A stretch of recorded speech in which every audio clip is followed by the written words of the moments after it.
બહુ લાગી હતી.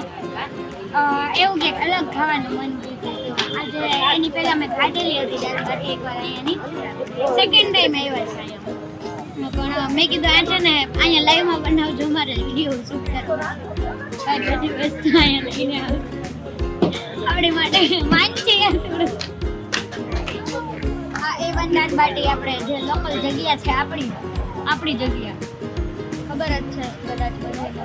શીતલ પાક વાળી ખાવું ગયું દાળ બાટી સોલિડ હોય છે યાર, એકવાર ટ્રાય કરજો. છે અહીંયા અમને જો કે ફોલો કરતા હશે ને અહીં ખબર હશે મળે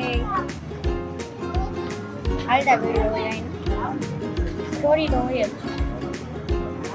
આવો મસ્ત મજા